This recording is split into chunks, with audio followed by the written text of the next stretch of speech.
times the middle of the year is actually a perfect time to reset. It's a perfect time to kind of look back on the past 6 months, see what went right, what went wrong, what you can do differently, and also not be so hard on yourself throughout the process.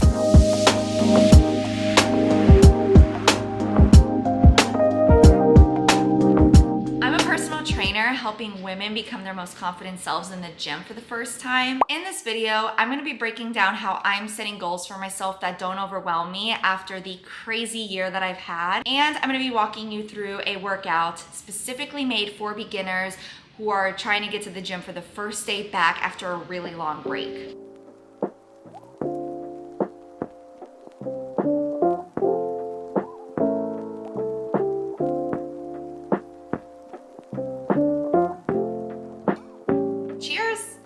Now, I use Notion for most of my goal planning, business planning, anything that requires note-taking or jotting down thoughts the way people would use a journal or a planner. That's what I use my Notion for. The first thing I recommend doing when you're goal setting, whether it's for the year, for the half a year, for a month, whatever it is having a word or a phrase that you center everything around. I think that helps really put boundaries on kind of what you're aiming to accomplish. For me, I chose word of the year, and you'll see it here as self-love. I love this word because I don't believe I've done a good job of that in the past, and I'm working really hard on it now. The second thing that I recommend is changing your goals into intentions. The difference being with this is intention is about how it makes you feel, and it's really more focused around the why of the goal rather than saying, I want to make $1 million. But if you say, I want to be financially free, that's just a different perspective that you're looking at things from. And for me, it's a little bit more motivating. I put 5 intentions down for myself at the beginning of the year. Number 1, I want to get out of the funk and enjoy life again. I think this is still a work in progress. Honestly, I think all of these are a work in progress, but trying to get out of the funk when you're in that same old routine, you kind of hate your life. You feel like every day is just you're not growing, you're not changing, nothing good is happening to you. And when you get into that spiral, it's really hard to get out. So my focus was just to get out of that funk, try to enjoy life again and be happy again. Number 2, I want to treat my body well and have more energy. You notice how that's different than saying, I want to get healthy or I want to lose weight. Number 3, I want to have self-compassion, stop overthinking, and feel confident showing up authentically online. I cannot tell you the number of times that I have created content and went to edit the video and hated it because I was overthinking it, because I was worried that it's gonna look stupid. I'm so over that feeling. I am catching myself be more self-compassionate. Me posting this video, me posting the 3-part mini series that I did for my egg freezing. This is all just kind of the work in progress to really make sure I'm showing up without overthinking the content. How it looks is how it looks, right? Let's stop thinking so hard about it. It is a video that's gonna live on YouTube and 5 people are gonna watch it. So, let's just do it. Let's just feel it, right? Number 4, I wanna find purpose and work towards something that will change my life. I did fall out of that a little bit. Yes, I am a personal trainer, which that was my way of finding my passion and stepping into that 4 years ago. But lately, I just want more. And last year, I started to really see what that could look like. It just hasn't come to fruition yet. So finding my purpose, what is next after personal training? Because although I love personal training, I want something more. I want bigger. I want better. I want to grow, and just trying to figure out what that looks like and what the next version of me looks like. Number 5, get closer to financial freedom and work towards FIRE. I don't know if you guys have ever heard of the FIRE movement. It basically stands for Financial Independence, Retire Early. This is a huge movement and community in the financial circles. But the goal is to retire early. The goal is not to work for a paycheck every single day and retire when I'm 67 only to die when I'm 72. The next thing that I did was I put together the things that I'm proud of this year because I wanted to reflect on all the things that I have done. Number Number one, I did make $12,000 off dog sitting in the last 7 months, which is crazy to me. And I did want to hustle and try to have a way to like make money for egg freezing. I didn't want to use my own money and out of my own savings account for this. So I'm really proud of the fact that I was able to set that money aside, not only make it, but save it. And number two is I did my first round of egg freezing. It was scary, it was hard, it was overwhelming, but you know, it worked out in the end. And number three, I did a yoga retreat. I went on my first yoga retreat. For someone who is not a yogi, that's crazy, right? Like I for sure thought going into it that I was gonna be the most beginner and everyone there is advanced and they're gonna be like doing all these crazy positions and all this crazy stuff. I learned a lot throughout the whole process, and it was really more not just yoga, but it was like healing too. It was like a self-healing journey, and we did a lot of opening up and being vulnerable, and I did things that I will remember forever. But this is your sign that if you don't have people to go with on a trip, still try to figure out a way to do it, right? Like I went by myself. I didn't know anybody on this trip, and it was one of the best things ever. So highly recommend doing something like that. And I'm really proud of that. The one thing I always try to do is like have kind of that picture. What's the big vision? What am I working towards? What's the next 5 years look like? Number one, I think that this is like number one top priority of everything is opening up a women's only gym here in Austin. I have been dreaming about this for so long now. And last year I got so close to going through with it, and I'm trying to manifest it. It just, that specific location that I wanted fell through. It didn't work out. It really put me on this path to like try to save more money up and figuring out the funding of it so that I could get a bigger and better place. So that is my next goal. I do want to make sure that this is something I open within the next 5 years. Number two is save enough money to buy a family home. I don't really see this space as like a place for kids. I want to have like a specific savings account dedicated only to saving for that down payment for that future home that's gonna have my little kids in it and hopefully a man, but we ain't waiting for that. We are doing the things for ourselves because you can't depend on something else or someone else. And if it happens, it happens. Number three is I want to do another round of egg freezing because I didn't really get that many eggs. I'm gonna have to do another round of egg freezing at least. And then number four is hosting my own wellness retreat. One of the best things I've ever done in my life is book random trips with like a bunch of strangers. I did one in Croatia. I did one where we kind of like backpacked around Europe, and they're some of my best memories. And I did the yoga retreat in Colombia. So it's like, I want to be able to create an environment where, you know, a community of people that get together because we all have shared interests and hobbies, and we all bond over that in a beautiful country and have some great experiences. So that is something I really, really, really want to figure out, like the pathway to get there. If you have something that's sticking with you long term, it probably means you need to lean into it. And it probably means that, you know, you got to figure out at least the possibility of creating that, because that feeling's not gonna go away. You're just gonna eventually regret it if you don't do it. When I actually sit down, I'm like, okay, what does this look like in my day-to-day? I do have 4 buckets that I put everything through. And I think most people will have these similar buckets. You'll have your personal and lifestyle, health and fitness, business and social. If you don't have a business, maybe it's professional, maybe, and finances and income.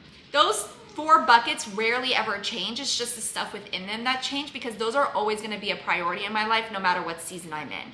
When I look at my personal and my lifestyle, the 3 things that really kept coming up for me at the beginning of the year was to try to sign up to do different things. The biggest thing I do when I get into a funk, especially with working out, is I just try to get into a new routine. So if I get tired of lifting and it seems like a drag to do, I'll sign up for a workout class, or I'll do something else that's really active to try to replace that until I get back into the rhythm of things. And it always works out for me doing that. So at the beginning of the year, I said sign up and try new things this year, like maybe dancing, church, a fitness class. I did pretty much all of that. Number 2 is create routine and set boundaries while working 3 jobs. Oh my gosh, I think this is a work in progress because I do have 3 jobs. So I have a full-time job that I took at the beginning of the year. So I had to figure out my whole new routine. Like, what is that gonna look like now? I would say that's a work in progress. So I'm gonna try to highlight this. I'm gonna change this color to yellow because it is a work in progress. And take a trip internationally, maybe some mini getaways. I haven't done any mini getaways just because I looked at the price and it just didn't make sense. I really had that desire to just go out and explore, and Colombia kind of did that for me, at least short term. So I would say I accomplished that. Health and fitness, become a gardener. So plants overwhelm me. Getting a plant or flowers, they all die on me, and so it really stressed me out to like think about gardening. I did find a good solution. I bought a garden with a Y, and it's an indoor hydroponic system. You probably have seen it in some of my videos. That thing is freaking amazing. It's so pretty to look at. I have lettuce from it like every single day. I grow herbs. I grew my first cucumbers, and I don't know, it's just something about having it. It makes you want to eat more veggies to begin with, right? So I'm eating a little healthier, and it's just really pretty to look at, and I'm so happy to have got it. So if you want me to review it and give you kind of like the inside scoop on the garden, let me know. But I will say I definitely accomplished that. Start a new lifting program and get back in shape. This one, I guess, like, yes, I was working out consistently and I was fine up until I started the whole egg freezing process. And when I got onto the hormones, I felt like I was getting a lot of brain fog. I was tired. I wasn't sleeping well. Like, there were so many things wrong with that like exercising just took a back seat. But I'm gonna start focusing on that now that I'm finally out of it and I feel like normal again. So that's a work in progress. And my hormone levels, trying to get those back to where they were originally, and trying to take fertility supplements. I have several supplements that I'm supposed to be trying to take for the next, I don't know, until I do this whole thing again. And so I need to really make sure that every day I'm taking these and I'm tracking how I feel throughout it. So that's gonna be a work in progress as well. For business and social, the main things was, number one, start recording some vlogs, getting really comfortable with trying to edit the vlog and just being consistent about posting. My goal was to at least post 3 videos. That was a huge deal for me, you guys, 3 videos. I have done that. This is now the 4th video, so yay! So I'm good there, but I wouldn't say I'm like comfortable recording vlogs. It's a work in progress. Number 2 was try to have steady income from personal training every month without burning myself out. I was worried that doing that, I would be working like 12 hours a day and I would just burn myself out really quick. I think I have done a really good job at setting boundaries and not taking on more clients than I can manage myself. I'll say yes to that. I don't know why I thought, I'm gonna record 3 videos and get to 500 subscribers. Clearly that's not gonna happen, but I think that was something I set as like the big goal of the year, is to hit 500 subscribers. I'm at like 220, so I'm at least proud of that, but we're gonna work our way up into that 500. But I'm just gonna say this is yellow. When it comes to finances and income, my goal was to save half of my annual salary for future goals like the gym and things like that, like the home. And I have been doing really good with that. It's been a little bit of a challenge, but at the same time, like, I love looking at that and seeing it grow over time because I was disciplined and I put money down. So to me, like, even if I didn't hit half of my annual salary at the end of the year, like, I'm okay with it because I have been doing a really good job compared to like previous years.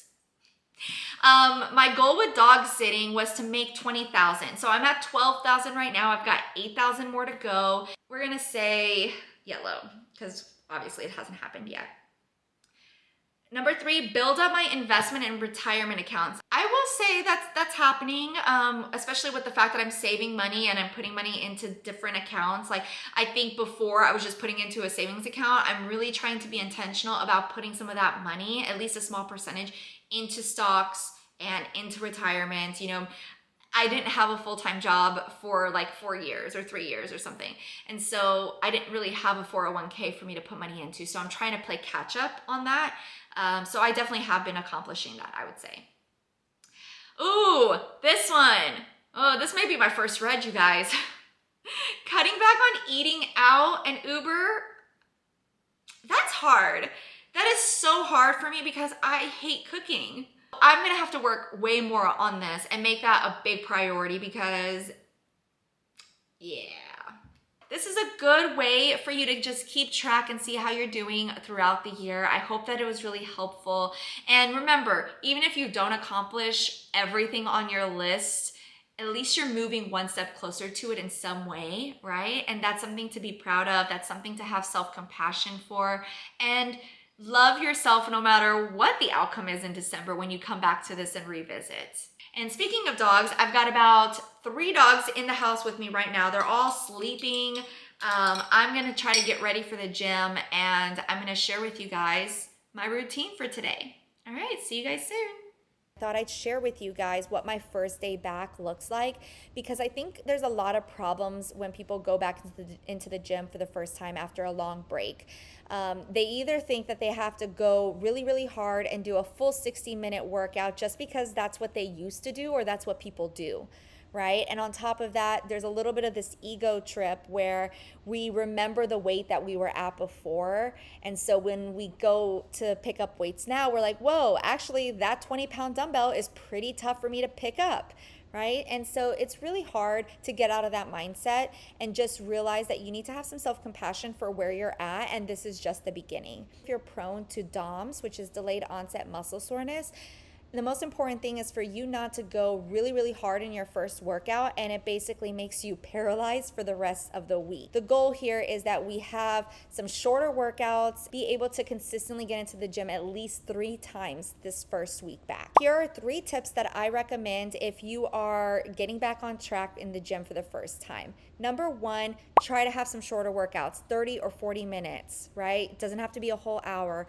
And also try to focus on some steady state cardio every single day. This means taking a walk outside, doing some treadmill walking or jogging, or the rower, something where you're in a steady, constant heart rate zone. Just because you're trying to get your body back used to the movement and cardio and just sweating. And that's where you're gonna get more of your endorphins anyway in that first week, which is so important. Number 2, try to do a full body workout. If you're used to having a leg day, an arm day, a back day, try to incorporate all of that into one workout so that you don't put too much stimulus into one muscle group. That's when that DOMS really kicks in. So try to focus on one exercise in every muscle group. You can take this example here. I did one exercise focusing on every single muscle group, and it lasted me about 30 to 40 minutes. Now, the third thing that we want to focus on is the rep ranges and number of sets. Now, while normally you're probably used to hearing 8 to 12 reps for every exercise, while that's ideal for hypertrophy, right now we want to focus on muscular endurance in the first month. So it is important for you to stay at that 12, 15, maybe 20 reps for every exercise. But to do so, we do need to focus on lowering down the weight. So while before you may have been cranking out 20, 25 pounds, let's drop that. Let's really get in a place where we're comfortable and building up that endurance again in our body. And I really hope that this helps you kind of reduce any risk of DOMS and get back into the gym stronger than ever. This workout is also going to be in the description below if you want to follow it for your first day back, and I'll also have the Notion template there too. Hope to see you guys in the next video. Thanks so much.